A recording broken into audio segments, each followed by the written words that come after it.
जी हाँ, SSP Saharanpur sir द्वारा जो एक अभियान चलाया जा रहा है जिसमें जो पुराने ब्लाइंड मर्डर केसेस हैं उस पे हमने दोबारा से जब टीम लगा के सर्वेलेंस के माध्यम से और हमारे मैनुअल इंटेलिजेंस के माध्यम से काम करना स्टार्ट किया तो उसमें कोतवाली देहात को सफलता मिली है।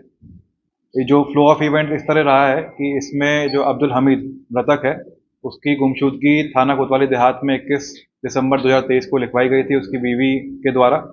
उनके द्वारा बताया गया था कि इनके जो पति हैं अब्दुल हमीद वो 16 दिसंबर से ही घर पे नहीं है और उनका पता उनको नहीं लग पा रहा है तो गुमशुदगी इसमें दर्ज की गई थी।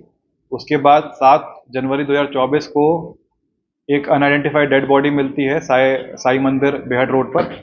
और जब गुमशुदगी और अनआइडेंटिफाइड बॉडी का मिलान किया जाता है तो उसमें एक संभावना दिखती है कि बॉडी अब्दुल हमीद की हो सकती है। उनके परिजनों को सूचना दी गई। इस सूचना पर उनके जो परिजन आए उन्होंने अब्दुल हमीद की बॉडी को आइडेंटिफाई भी किया था। उसके बाद इसमें काफ़ी प्रयास किए गए थे कि इस जो मर्डर की घटना हुई है उसका अनावरण किया जाए।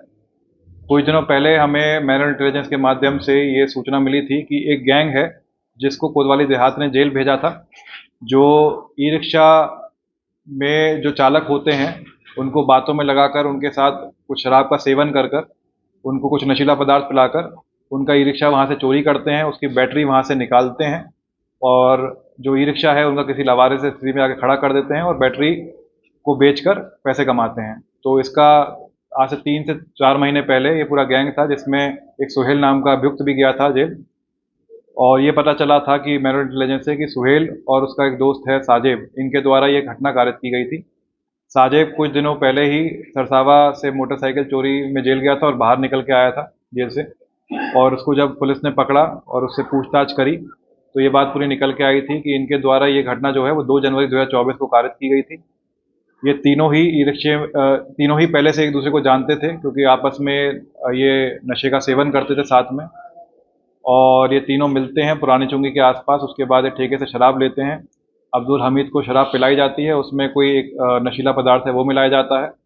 और जब साई मंदिर के पास जो झाड़ियाँ हैं वहाँ पर, तो वहाँ पर इसको जब ये अनकॉन्शियस स्टेट में हो जाता है उसको लेके जाया जाता है वहाँ पर।